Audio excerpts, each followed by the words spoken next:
It's so true. I mean, it's like every time he touched a ball last night, and I understand because people will say the detractors or even people just cautious. They say it's only game one and they're going against a second and third defense. Still, this is a rookie back going against his peers, probably on the same level or lower than him, but still making these type of plays. Again, that play, and I'm sure you'll see it. Fish Tank wasn't able to see it live because in Orlando it was blacked out, but he did catch some stuff and he's going to follow up later. But, it looked like he got stopped on the right side. He lost some game. And also he comes back around. And then you see that speed. But then you see that vision. Then you see that power. And you're like, God dang, they really did hit on somebody here. And then you think about it. And you say, holy crap, you got, and I'll tell you what, on the other side of it too. But very quick, I just want to talk about these three backs. Raheem Mostert, Devon Achane, Jalen Wright. I am so excited about seeing these three guys this season. If you were excited about the passing game, you should really be excited about that running game. And I will say, because I could say, Sansa would say first, maybe, well, if McDaniel sticks to the running game. Last night he did. He kept running that football.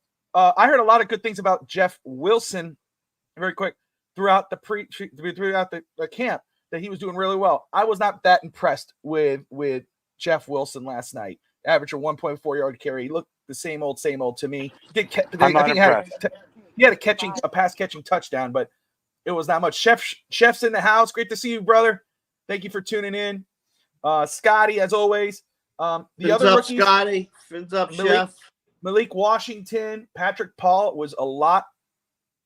He impressed me because even though I'm excited about him and what he could do in the future, he seems way more ahead than I thought he was going to be in his game last night. And of course, Grayson Murphy, the undrafted free agent, he caught my eye really quick on the edge, so he had a big stop, and the Dolphins run defense did really well last night compared to their pass defense. But Evan, any Malik Washington, Patrick Paul, any of those guys stand out to you last night? Yeah, Patrick Paul was very good at the left tackle position. You had Lester Cotton was okay. I was actually somewhat surprised the way Jack Driscoll played at center. I didn't see really any major snapping issues. I saw a lot of handoff issues. There were quite a few fumbles the game, but that wasn't on the center. But will tell you this. One thing to counteract what people were saying about Jalen Wright playing against third stringers, well, he had third stringer offensive linemen that he had to get around. And I will make this as a strong take. If we have to carry 5 backs, I'm finding a way to trade Jeff Wilson because even I like the way Chris Brooks plays. I know Hank also. The guy runs with power. It is like every time you see him, that other defender is getting hurt. Like he comes with a ball of fire. And honestly, I'm not concerned if Raheem Mostert can't play a game or two. I would load manage him. I would Jalen Wright. I believe Jalen Wright and Devon Achane can bell cow this team. I really think they're capable, and I would basically not overplay Raheem Mostert the way they did last year. I would really rely on the 2 young backs because the counterpunch of the speed and the power that those 2 guys are going to possess, Achane and Wright, was really, really amazing. I think was great. On terms of the 6 wide receivers, I think that's pretty much solidified. I think you know who your 6 are going to be. It's going to be Cheetah. It's going to be Waddle. Washington really solidified himself, but the rest, no one really stood out there. Braylon Sanders, I don't know how many more chances that kid is going to get. He can't catch anything, that poor kid. Bonner was okay. I was actually more impressed with Saron Neal and Storm Duck than I was with Ethan Bonner. Ethan Bonner should have played a little bit stronger. He did get beat up a little bit at different points. But I will tell you this, the standout for me is 2 things. Anthony Weaver knows what he's doing on defense. Channing Tindall, when's the last time we all saw Channing Tindall? Channing Tindall showed up last night. He actually had a sack. It was Neville Gallimore. I really feel like he utilized his team very, very well. I'm going to tell you this shockingly, Bobby, no matter how powerful, and Hank, no matter how powerful our offense is, going into this season after game 1 of the preseason, I am more concerned of the offensive line and way more concerned about our QB2 position. I am telling you this right now, watching Skylar Thompson, Bobby, every time, remember that famous interception that you and I were sitting together at the Carolina game last year? Yeah. Every time it looked like Mike White and Skylar Thompson were waiting for the guys to be open. And there were so many potential interceptions. There could have been 8 interceptions last night by those 2 quarterbacks. They had an average passer rating of 33 in a preseason game against third stringers. What happens if Tua can't play? I don't care. No, I would say go get Ryan Tannehill. Go get Ryan Tannehill. Listen, honestly, let me just say, Listen, let me just say this very quick because we talked about this way before game 1 of preseason. And I said that everybody was talking about Tua in regards of, oh, is he really our guy? You know, we knew the contract was going to happen, but people were still talking about Tua being the franchise quarterback. And I'm saying we are wasting our breath on the number 1 quarterback. We know who that's going to be. We need to be talking about QB2 and QB3. We have Mike White and Skylar Thompson as QB2. I did not need to see yesterday to know that. Yesterday just clarified and made me more right than I already was. I am, if God forbid something happens to Tua, the season is over. There is no way the Dolphins could win any amount of games to get to a playoff if Tua goes down. We've been saying this, and we've mentioned Ryan Tannehill. Now everybody else is starting to mention Ryan Tannehill. And then they made a story, the Dolphins really talk about Ryan Tannehill. Yes. We need, because he's the only one legitimately out there as a backup that you could get who could win you a couple games. Somebody wrote on there, did you forget how he played with the Dolphins? Did you forget how he played with the Titans?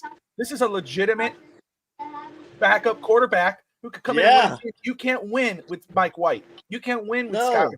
You know, Vinstanza said, Hank, that, it's the safety position after you saw what McMorris did last night. You feel pretty good about it after you were kind of questioning it a little bit.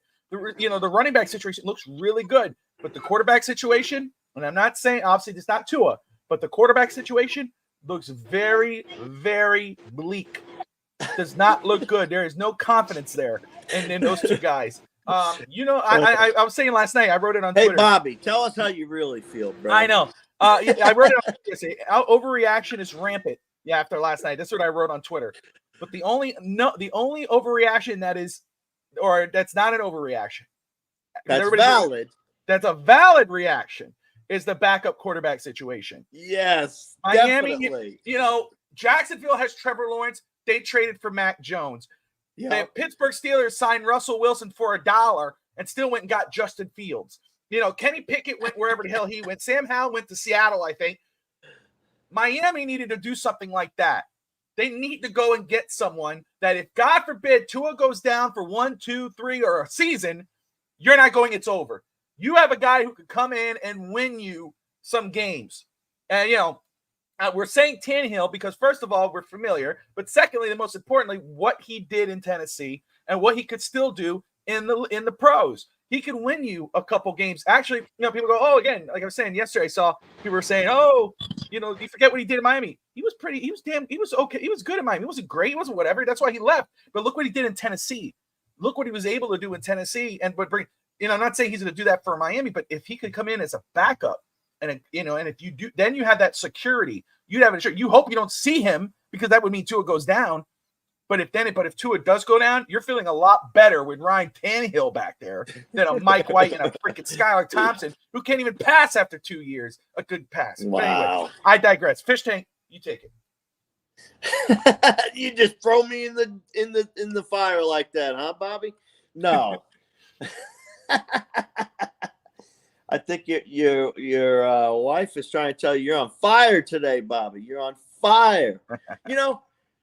What I really like to hear is something that I've been saying for a while now is we need a great back in our backfield. And from what you and Finstanza are telling me, right could be that answer that we've been looking for a few years, just to add that piece and make it all finally come together would be really nice. You know what I mean? And from what Finstanza told us from his live views, it's looking pretty good. And I like that. That's a big plus for me. And the fact that we're shoring up possibly our safety, I love it. I love what I'm hearing from you guys. I haven't watched the game, folks. It was blacked out here, and I didn't purchase one of these things this year for 2 games. And I gave Finstanza my tickets so him and my grandchildren could go see this game. He's having internet issues. I muted him for just a moment, see if he pops back in here, which is understandable. I mean, he is on vacation. I did tell him to hop on in because he was at the game, and of course, I'd love to get his thoughts. I don't know. Maybe he did mute himself now because I'm trying to unmute it and won't let me, but that's okay.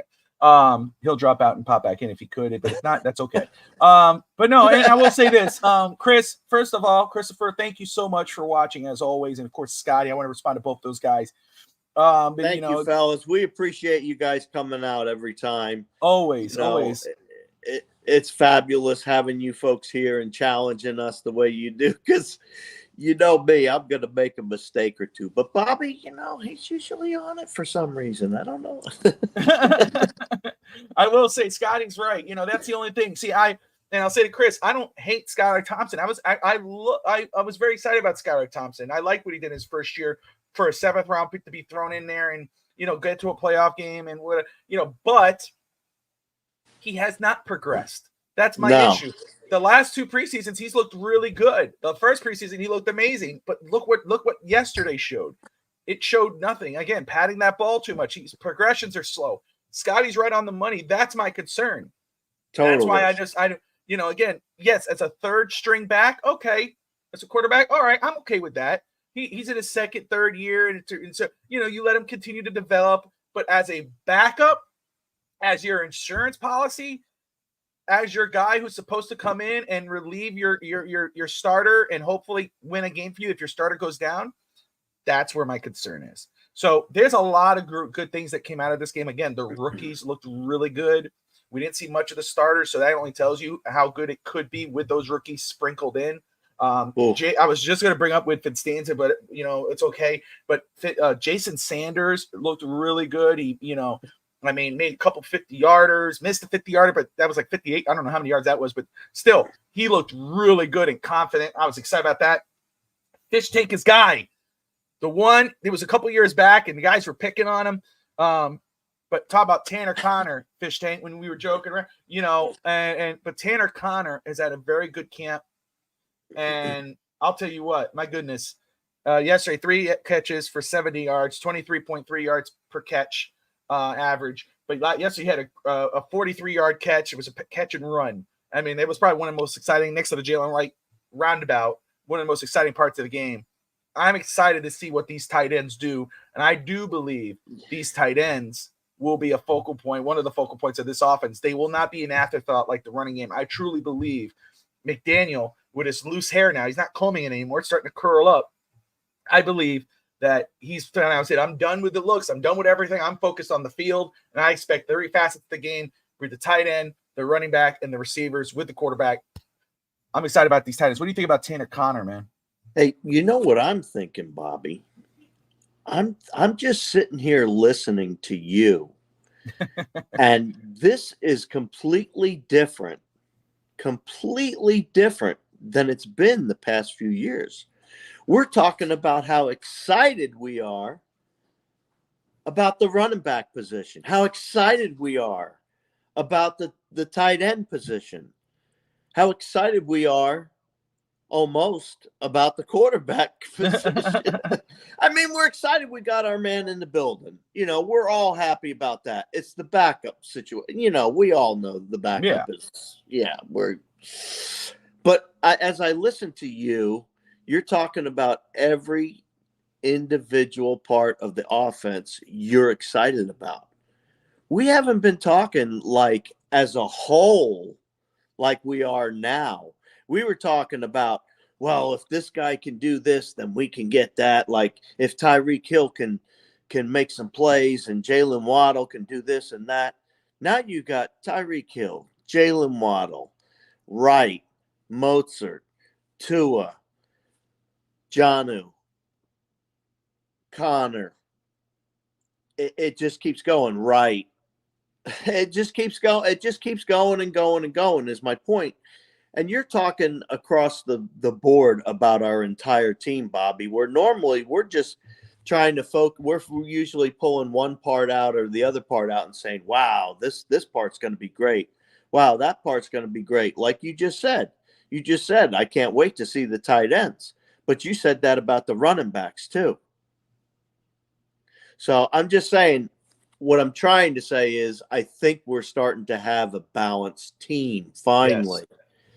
And that balance is going to take us to the next step if we can stay healthy. That's always the problem for every team is if they don't stay healthy. If we stay healthy, there's a lot this team can do.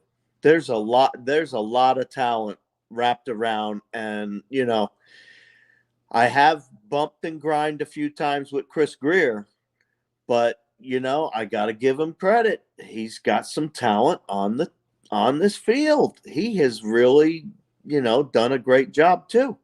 So, and I will say in regards of health, yeah, I will say in regards of health, that's where the backups come into play. You know, if God forbid Raheem Mostert goes down, you have Devon Achane. Devon Achane goes down, you have Wright back there.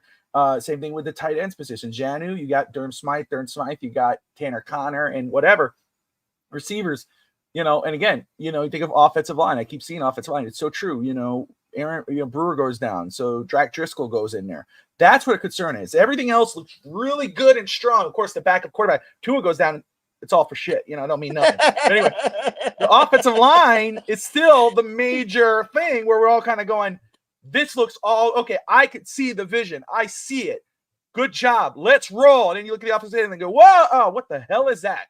What is that? And I will say, Patrick Paul, people were going off on that pick. I liked it when they took him. 6'7", 350. I don't know how much Scotty knows this.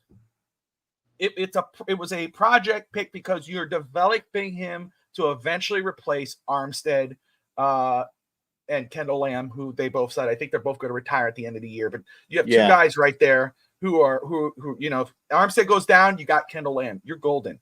But now you have Patrick Paul, who was like, he's going to come in and be your left tackle down the line a year from now, more than likely. I was really impressed with what I saw from him. I will say that. I was looking at him yesterday. I liked what I saw. Obviously, you know, he is so blessed, to be truthful, because even though he looked really good yesterday, that doesn't mean we're going to force him into a role. The Dolphins are not going to push him as a starter and throw him into the fire. He is so blessed that he's be able, he gets his game reps, but then he gets to sit behind one of the best tackles in football and a very good rotational player in Kendall Lamb and learn from those guys. So then when he does get those minutes, when he does come in and take a role, a legitimate starting role, you're set. You're golden. You just have now. That's what left guard is the same type of situation. We need that. We need a center, right? You know, your question marks all here except for left tackle. Of course, Austin Jackson, but you have a solid foundation at left tackle. I like hearing that, Bobby. That's exciting to me. Absolutely. That is, music to my ears, basically. That's the side Tua loves to roll out to. Music to my ears. There isn't going to be anybody coming around that corner smacking him in the chops when he's headed that way. That's right. We don't want that. We do not want that. Yeah, no. Scotty, I know you have. And Patrick Paul, I'm excited about what he looked like yesterday. I'm excited for his development. I'm excited about his potential as the Dolphins' possible franchise left tackle. Again, Jalen Wright, I can't talk enough about him. He was one of those guys that and Scotty knows this, and I'm sure Evan knows this because I know they watch most everything I'm on. Scotty watched a lot of the draft shows. I'm excited about Jalen Wright. I will say, because we're talking about backup quarterbacks, God dang it, that Joe Milton, I'll tell you what, that's one of those guys I wanted that I said, man, I hope the Dolphins find a way to draft that quarterback so he could be our backup, because I truly believe that dude could be special. And then the Patriots pulled a Washington Commanders move where they drafted RG3 and then they went and got Kirk Cousins. The Patriots drafted Drake May and then went away and drafted Joe Milton. My goodness. And I saw Joe Milton the other day and I'm like, son of a, because if Joe Milton was our backup quarterback, I would be sitting pretty right now. I wouldn't have a worry in the world, baby. But, God dang it, Patriots. So I will say, Scotty knows this. I know Fitz Stanza knows this. I was banging the table for Milton as one of those guys. And I hope he fails in New England because it's New England, but still, God dang it. I liked how he looked in the pros. And somebody was telling me yesterday at work, who has another channel, Ruckus Entertainment. They do sports. They do Hooker last year as well. I loved Hooker. Both Tennessee. All three of those guys are Tennessee. And honestly, I live in Tennessee, so I get to see them. So I'm like, But the thing is, same thing with Richardson. This guy at work yesterday. Josh Mabry. He has Ruckus Entertainment podcast, and he does wrestling and sports and everything. And he was like, "Oh, but Joe Milton looks so bad in college. He was a bad college player." And the same thing. I said, "But see, that's the difference. That's why people like to look at the numbers. People like to look at the old thing, and they go, man, in college he was bad. Take that all away and watch the player. Yeah, watch him. Watch his arm. Watch his athleticism. The same thing with Josh Allen. A few years ago, people were saying Josh Allen was trash when he was coming out of Wyoming. And I was like, dude, he has raw talent. That's the thing. Anthony Richardson's that same way. Joe Milton's that same way. So it's like you got to take that away. You can't look at what they did during it. Watch the player. Watch how they move. Joe Milton. I like Milton, man. But anyway. You know, when you talk about Milton, you're talking a stronger arm than Dan Marino and John Elway and people like that from the past. You know, he's got one of the biggest arms I think I've ever seen. And Brett Favre could throw that ball a long way. But Brett Favre was fun to watch. Wow. Yeah. Joe Milton, you sit back and you're just like, wow, look at Finstanza. Let's bring it back to the Dolphins. I love that. Finstanza says, Chop Robinson, the same thing. Everybody looks at the stats and they go, dude, but compared to these other guys, he's trash or whatever. They go, no, stop looking at the number. Watch the player. That's one thing. Scotty could go. Scotty knows. Yeah. You go back and watch those draft shows. I'm telling you. I said his production does not meet what you see. Doesn't match what you see on film. What you see on film is a stellar, elite type pass rusher with those type of moves. I mean, and that's all you hear in camp is what he's doing in camp. Skipping blocks and getting to the stopping the run and stopping the quarterback, and they're like, holy crap, he's lost for tackles for loss. That's what he is, and that's what he will be. He's gonna be a way better pro than he was a college player, but he was a damn good college player. So we talked about that quite a bit with Chop Robinson. We did. And we now you're talked seeing a lot about him, and I remember you bringing that up and saying those exact words, and I was like, yeah, I agree with you, and it's coming to fruition. Yes. So it's all coming true, and for us, it just brings that excitement of what's coming for us next month. The beginning of next month is going to be crazy. I just can't wait. I can't wait to get down there. I can't wait to see these guys interact and play. I can't wait to see everything going on. The first 2 weeks, the first 2 games, I'm going to be down there by Miami, down in by Miami Gardens. Nice. There's a bunch of that's right. Of us, you're renting. Yep. Bunch of us decided to get a house. And we all pitched in whatever based on whatever room you got and all this other, But anyway, it's a big house, and we're going to have a pretty big party going for about 4 or 5 days. So it should be quite exciting. Don't call the fire ambulance. That's not fire. Yeah. And you know what's funny is everybody's like half my age, and I got to party it just as hard with them. Oh my goodness. Hey, but you know what? Let's just say, despite the concerns, I mean, again, the run defense looked really good last night. They held Atlanta to 2.7 yards per rush.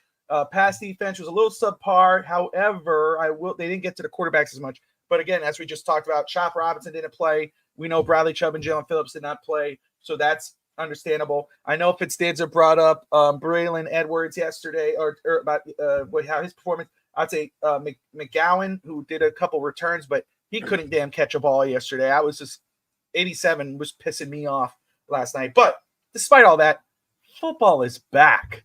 I mean, come on. It's game 1. I'm so freaking excited. Football season is back. College football is around the corner. The Hurricanes versus the Gators at the end of the month. I'm excited about that. I don't have their logo on here. I'm still working on things, but I'm so excited. We're going to have some Canes content on FTSN. Our Caneswear will be having the Caneswear podcast on FTSN and talk about covering the Miami Hurricanes. I'm so excited about that. Football season. Who doesn't love football? I think everybody should love football. I'm just uber excited about that. Something I'm also excited about doing, guys. I do want to talk about this. I did it last year. I'm doing it again for the second year in a row, the second consecutive year, and that is the Dolphins Cancer Challenge. It's in February. The 5K, the bike rides, all this whatnot. Of course, though, it just opened up, so we're starting to collect. Raising funds. This is the Dolphins Cancer Challenge has gone for 15 years now. This is the 15th year. In the 15 years that they've done this, they've raised over $75 million. $75 million to fight against cancer. All proceeds go straight to the Sylvester Cancer Center for the University of Miami. It goes straight to that. It doesn't go to the Dolphins. None of it goes to anybody else but cancer, the fight against cancer and cancer research. It's in its 15th year. Last year, the group I was in, the Worldwide Dolphin Fans, with Big E, Ian Berger, 305 Sports Babe, Ashley, myself, some Dolphins Thirsty, Rob, we raised as a team $46,280 of the 10.6, I believe it's $10.6 million that was raised by everybody last year. So we're at it again. I'm at it again. Guys, I any amount helps. Anything. I mean, if you could, and if you don't, share it. Tell people, hey man, donate. I'm gonna put this up here. This is my second consecutive year. Do me a favor, support me. Support this event.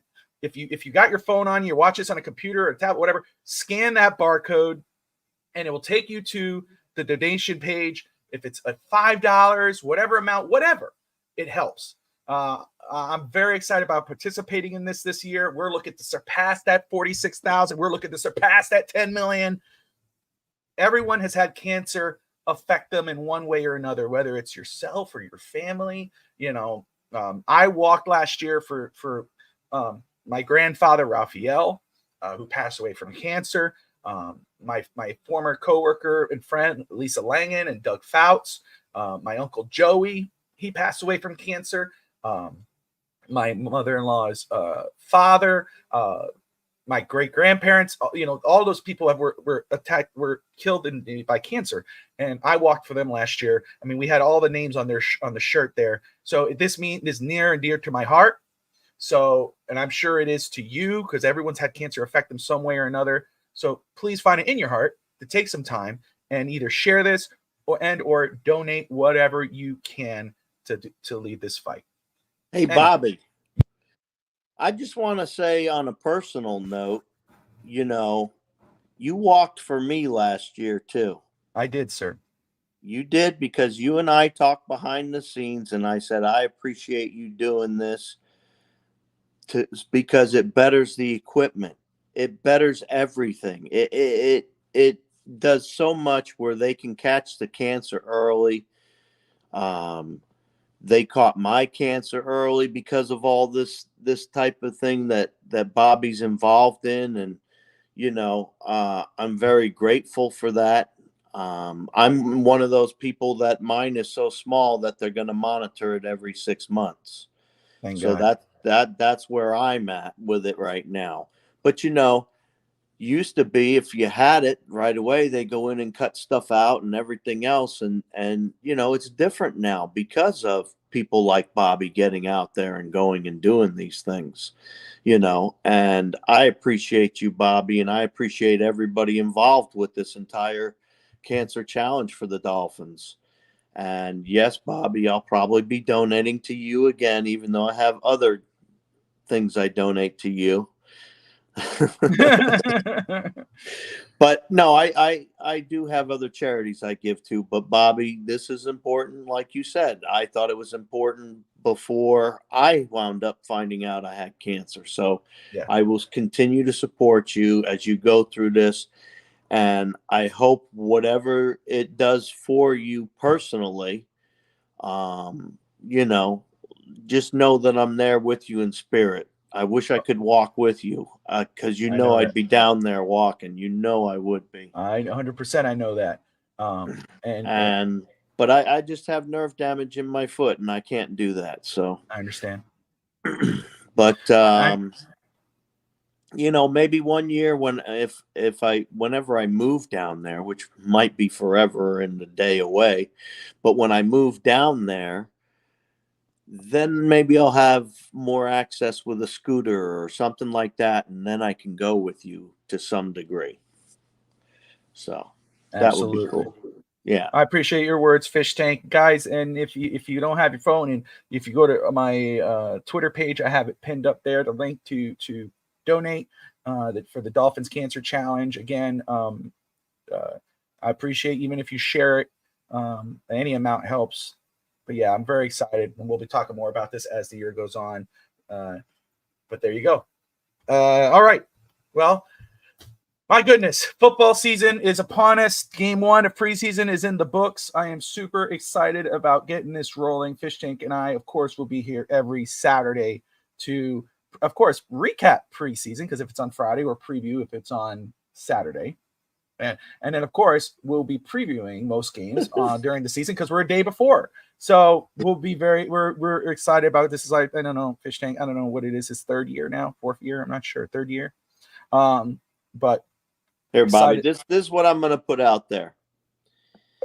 My friend Bobby here is out to help people before we're missing them. He's trying to get you to donate. Doesn't matter the amount. Just give a little so research can happen and we can help cure cancer. There you go. Appreciate it, Fish Tank. Now, that's what I put out, and now I took a screenshot of your little thing. Okay. And now I posted that exact words on Twitter. There you go. Fish Tank doing I his love part. you, bro. I love you, bro. I love you and too, brother. I appreciate you. I know this is close to the heart. You know what I mean? So yes, I understand why. I totally get it. So, and I want you to know I appreciate you, bro. Thank you, man. Appreciate you. All right. Well, guys, everyone, thank you so much for tuning in to Fin's Talk today on FTSN. Coverage, the content doesn't end today. Don't forget, 8 o'clock Eastern time. I'll be back here live with Josh Kimmel talking everything pro wrestling. Monday Night Raw, SmackDown. Roman Reigns came back last night. Monday Night Raw was possibly, Fish Tank, the greatest Monday Night Raw in a very long time. So much action. You would know Bob Orton, but his son Randy Orton challenged for the World Championship on Monday night against Gunther. Ooh, yes. So much hard-hitting action. Seth Rollins gone for a while. So much to talk about. So don't forget to come back. If you're new to the channel, hit that like and subscribe button. Hit the notifications bell. So when any new content drops on FTSN, you know to pop on in and tune in. And if you do want to donate to Dolphins Cancer Challenge, of course, scan that barcode and or pop over to my Twitter. Find that link. It's pinned to my page. Click on there. Any amount helps. I may do eventually. I mean, we'll figure it out. We'll figure something out. We'll do something, but anything helps. Till then, guys, Fish Tank, any final words before we wrap it up on the Dolphins upcoming season? Man, we're going to be kicking some butt this year. That's all I know. We are ready for this year. I'm getting pumped. I'm getting juiced. Junior went down there for me, last night, and from what I heard from Finstanza Jr., my junior, and my grandkids, it was a fabulous outing for our rookies, and that's all you can ask. We've been needing to, our rookies haven't been there. We've drafted people, and then they're not even on the field. So the fact that Channing Tindall and a bunch of people like that were out on the field, it just stokes my fire a little bit. I want to thank everybody for coming out today and riding with Bobby and I. We love talking Miami Dolphins football, and I appreciate you. Fins up. There you go, guys. Appreciate you. Like, subscribe. Most importantly, as always, as Fish Tank has just said, fins up. Fins up. See you next weekend.